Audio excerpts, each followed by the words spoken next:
Good morning. My name is Dr. Dora Hughes. I am Chief Medical Advisor at the Center for Medicare and Medicaid Innovation, or CMMI, at the Centers for Medicare and Medicaid Services. And I'm pleased to share with you our current thinking and our efforts to advance health equity through our oncology value-based care model. I have no disclosures to report. So for those of you that may not be familiar with CMMI, the purpose of the center is to test innovative payment and service delivery models to reduce program expenditures while preserving or enhancing the quality of care.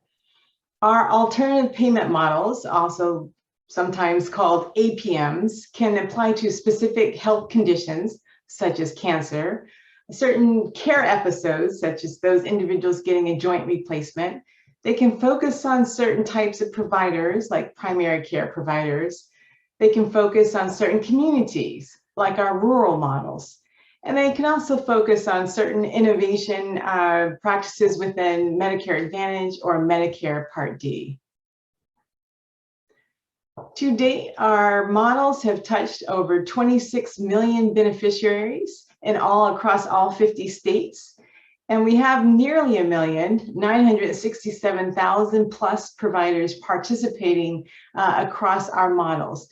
To date, we have launched more than 50 models. We currently have 28 demonstrations or models running at this time. As we just have this discussion today, it comes at an interesting inflection point. We have just finished our first 10 years in business. We were created by the Affordable Care Act, which, as you know, passed in 2010. So we're looking back at what lessons we've learned and what do we plan to do over the next 10 years. We've established 5 pillars or key objectives, one of which is advancing health equity.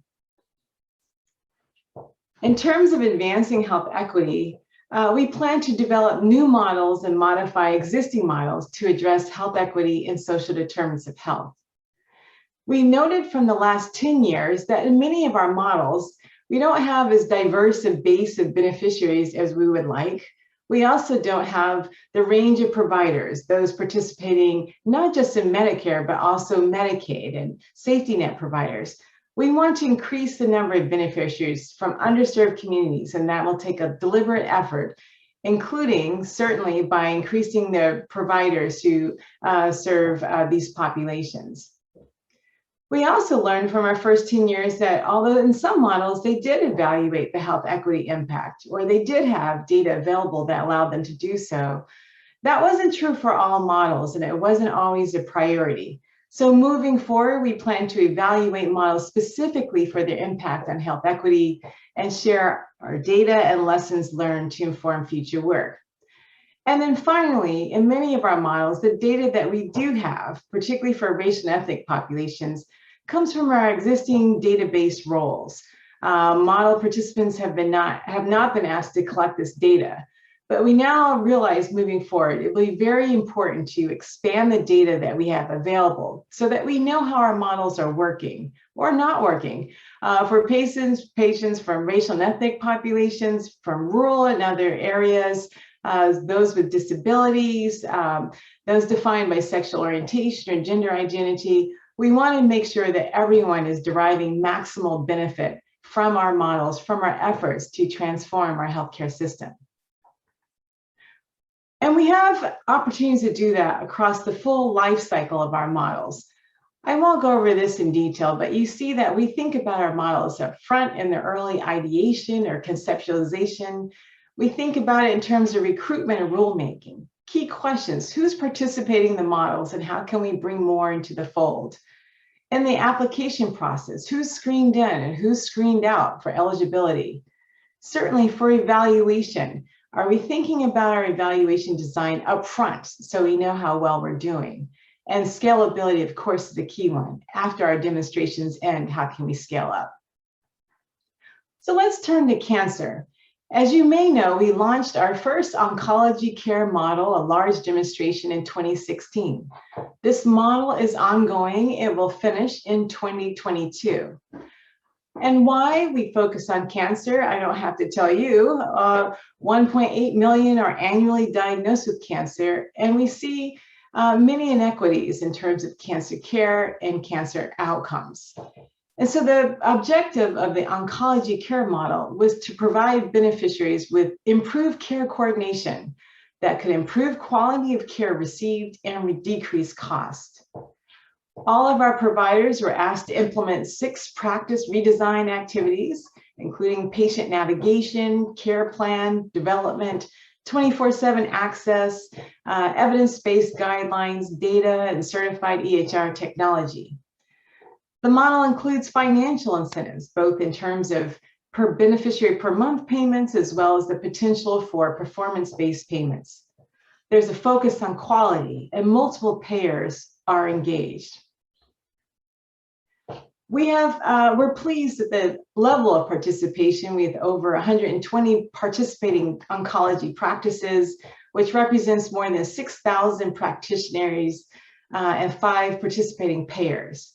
Over 100,000 Medicare fee-for-service beneficiaries are participating in our models, or rather being served by our models, and they received to date about $7.8 billion in care across 6-month episodes. This is the evaluation data that we have to date. Again, this model will not finish until 2022, so we won't know the full impact of this model until after that point. But even looking at some of these earlier evaluations, we see that so far, we didn't see a meaningful impact in terms of emergency department visits, hospitalizations, chemotherapies, and whatnot. However, we did see a shift towards higher value supportive care drugs and quality of care that was maintained under this model, again, as of 2020. But what about equity? What can we say so far? We know if we think about participation, we have, based on our Medicare data, approximately the same number of Black and white beneficiaries. We don't have as many dual beneficiaries, or rather those that are participating in Medicare and Medicaid. In other words, we don't have as many lower income patients as we would like being served through this model. When we look at some of the indicators or the outcome measures, we're seeing a few changes here and there. For example, as shown in this slide, we see that those participating in the model who are Black had more unplanned readmissions as compared to white beneficiaries. We also know, if we look at patient experience, that Latinx populations reported a lower patient experience over time. So at the end of this model, we'll go back over the 5-6 years of data. We'll try to see what were the patterns, what were the lessons learned, what can we do better? And as a key point, again, as I shared our vision for moving forward, how can we change or adapt the model to make sure we have the full range of participants, including safety net providers and more providers serving the Medicaid, lower income populations?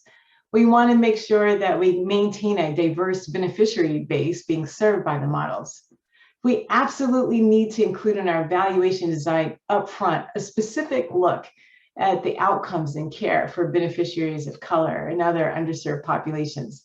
And collecting data is absolutely critical.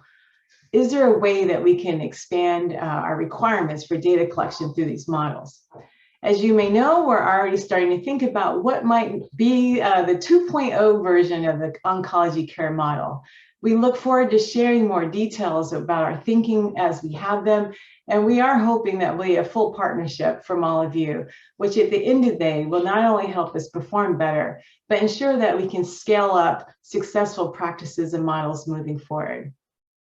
So with that, I thank you, and I look forward to our discussion.